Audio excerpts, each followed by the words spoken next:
పెద్దలారా మిత్రులారా అందరికీ నమస్తే. నేను గరిడేపల్లి సత్యనారాయణ, న్యూ లక్ష్య ఆర్గనైజేషన్.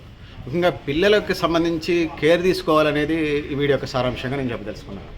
సో ముఖ్యంగా స్కూల్ బస్సులకు సంబంధించి డ్రంక్ అండ్ డ్రైవ్లు దొరికిపోతూ ఉన్నారు. అటు ఆటోలకు సంబంధించి కానీ, ఇటు స్కూల్ బస్సులకు సంబంధించి కానీ. దీని మీద అనేక రైడింగ్స్ జరిగినప్పుడు, స్కూల్ బస్సులు రన్నింగ్లో ఉన్నప్పుడు రైడింగ్ జరిగినప్పుడు ఇది అవుతూ ఉంది. సో మరి డ్రంక్ అండ్ డ్రైవ్లు వీళ్ళు దొరికినప్పుడు అంత అశ్రద్ధగా, అంటే మోతాదుకు మించి, అసలు డ్రైవింగ్లో ఉన్నప్పుడు తాగకూడదు. మోతాదుకు మించి తాగినప్పుడు వాళ్ళు ఆల్కహాల్ బ్రెయిన్ మీద పనిచేస్తుంది. మరి వాళ్ళు ఆ స్పృహలో ఉండరు బాగా తాగినప్పుడు. మరి వాళ్ళంతటి వాళ్ళు తాగి వాళ్ళు కింద పడితే వాళ్ళని అట్లున్నాయండి. వాళ్ళు బాధితులు వాళ్ళ స్వయంకృతం కాబట్టి వాళ్ళ కర్మ అది. కానీ పిల్లలు ఆటోలు అంటే 10-15 మంది పిల్లల్ని ఎక్కిస్తున్నారు. ఎంత లేదన్నా 5 నుంచి 10 మంది పిల్లల్ని ఎక్కిస్తూ ఉన్నారు ఆటోలకు సంబంధించి. అది మరి అట్లా చెప్పుకోవాల్సి వస్తే స్కూల్ బస్సులు అంటే సుమారుగా 30 నుంచి 50 మంది పిల్లలు ఉంటారు. మరి వీళ్ళంతా అశ్రద్ధగా ఆల్కహాల్ తాగి డ్రైవింగ్ చేయటం వల్ల ఏమవుతుంది, మరి పిల్లల్ని భవిష్యత్తులో తీసిపోతున్నారు. ఇదొక సమస్య. అయితే ముఖ్యంగా ప్రైవేట్ యాజమాన్యాలకు సంబంధించి పిల్లలకి ప్రైవేట్ యాజమాన్యాలు ఇవి ఎంకరేజ్ చేస్తూ ఉన్నారు. వాళ్ళు తాగి ఉంటేనే గట్టిగా జీతాలు అడగరు. ప్రైవేట్ కానీ లేకపోతే కార్పొరేట్ విద్యా సంస్థలకు సంబంధించి వ్యవస్థ నడుస్తుంది. తాగి డ్రైవింగ్ చేస్తేనే వాళ్ళు గట్టి జీతాలు అడగరు, డ్యూటీ సరిగ్గా చేయట్లేదు, వాళ్ళు అదిరచ్చు బెరచ్చు. తాగిపోతే కొంచెం మెతక వైఖరిగా ఉంటారు, కఠినంగా ఉండరు. వాళ్ళు ఫ్యామిలీ కంటే వాళ్ళు మందుకే ఎక్కువ ప్రయారిటీ ఇస్తారు కాబట్టి. సో ఇదంతా ముఖ్యంగా విద్యాసంస్థ జరిగే స్టూడెంట్స్కి, ముఖ్యంగా చిల్డ్రన్కి సంబంధించినటువంటి సమస్యగా మనం చూడాల్సి ఉంటుంది. ముక్కుపచ్చలారిన పిల్లలకి ఏదైనా జరిగితే దానికి ఎవరు బాధ్యులు అనేది ఇక్కడ తెలియజేసుకున్నాం. అందుకోసమే మేము మొదటి నుంచి చెప్తా ఉన్నాం, ఆల్కహాల్ డీడక్షన్ సెంటర్స్ పెట్టమని చెప్తా ఉన్నాం. ఆల్కహాల్ డీడక్షన్ సెంటర్స్ ప్రతి మండల కేంద్రంలో పెట్టాలని చెప్తా ఉన్నాం. తద్వారా తాగే బడులు తాగుతూనే ఉంటారు, మానేద్దాం అనుకున్న వాళ్ళు మాత్రం మానేయడానికి ఆస్కారం ఉంటుందనేది ఈ సందర్భంగా తెలియజేస్తూ ఉన్నాను. ఇది నేనేదో కొత్త కాన్సెప్ట్ పెట్టడం కాదు, ముఖ్యంగా అభివృద్ధి చెందిన దేశాల్లో ఉంటున్న కాన్సెప్ట్ని ఇక్కడ అమలు చేయమంటున్నాం.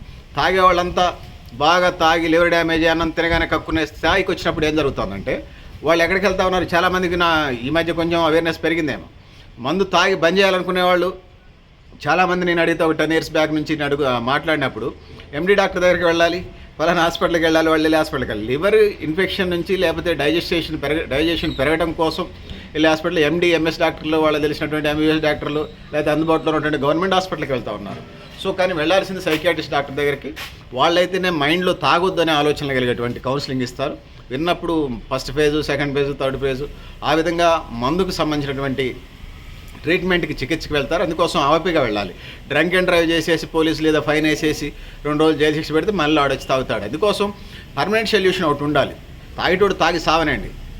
50 ఏళ్ళు రాకముందు తాగి చేస్తున్నారు, భార్య పిల్లలు కరువు అవుతా ఉన్నారు. సావనండి, వాళ్ళు బడ్లు సావనండి. దేవుడు 100 సంవత్సరాలు బతకమని పంపిస్తే వీళ్ళు తాగడం కోసం పుట్టినట్టుగా, సావటం కోసం పుట్టినట్టుగా వీళ్ళు వ్యవహరిస్తున్న పరిస్థితి. ఇక్కడ నేను స్కూల్ బస్సులు, విద్యా సంస్థలకు సంబంధించిన వెహికల్స్కి సంబంధించి మాట్లాడుతూ ఉన్నాను. సో ఆ విధంగా పరిస్థితులు ఉన్నాయనేది తెలియజేసుకుంటూ ఇది అత్యంత ప్రమాదకరంగా ఉన్నదనేది తెలియజేసుకుంటూ, ముఖ్యంగా తెలంగాణ రాష్ట్రంలో కానీ భారతదేశంలో కానీ ప్రొహిబిషన్ అండ్ ఎక్సైజ్ శాఖ అని పిలుస్తూ ఉన్నారు. అందులో ఎక్సైజ్ శాఖ అని పెడితే సరిపోద్ది. ప్రొహిబిషన్ అనేది తీసేయమని చెప్పేసి మేము చాలా కాలంగా డిమాండ్ చేస్తూ ఉన్నాం. ఎందుకంటే ప్రొహిబిషన్ ఎక్కడ లేదు. గుడుంబాన్ని ఎత్తేసి చీప్ లిక్కరు, బ్రాండెడ్ వైపు మళ్ళీ ప్రయత్నం చేస్తూ ఉన్నారు.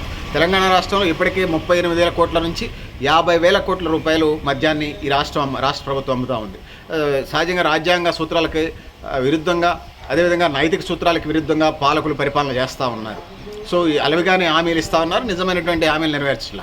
ముఖ్యంగా ప్రజలకు సంబంధించి ₹1 అంటే ఆల్కహాల్ మీద వీళ్ళు 38,000 నుంచి 40,000 కోట్లు వస్తూ ఉన్నాయంట అన్నారు. మరి 40,000 కోట్లు వచ్చినప్పుడు అందులో ప్రధానంగా అంటే ₹1 వస్తుంది అనుకుందాం.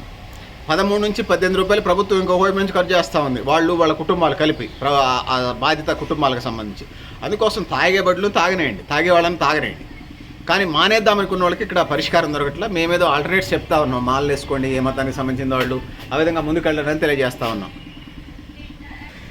సో డ్రంక్ అండ్ డ్రైవ్ చేసి వాడెవరినో గుద్దుతాడు వెహికల్, ఆటోతోనో బస్సుతోనో, వాళ్ళకి 2 కాళ్ళు ఇరిగిపోతే, లేకపోతే మనిషి చచ్చిపోతాడు. మరి తర్వాత పరిస్థితి ఏంది? ఆడు బాగానే ఉంటాడు, వాడు జైలుకు పోతాడు. 1 నెల కాకపోతే 6 నెలలు, 6 నెలలు కాకపోతే పొరపాటుగా తప్పితంగా ఒకసారి కోర్టులు కూడా కొట్టేస్తుంటే ఒక మహా అయితే 2 ఏళ్ళ 4 ఏళ్ళ చేసి వస్తాడు. మరి తర్వాత ఆ కుటుంబం, బాధిత కుటుంబం, ఆ కుటుంబం సంపాదించే పెద్ద చనిపోతే ఆ కుటుంబం రోడ్డున పడుతుంది కదా.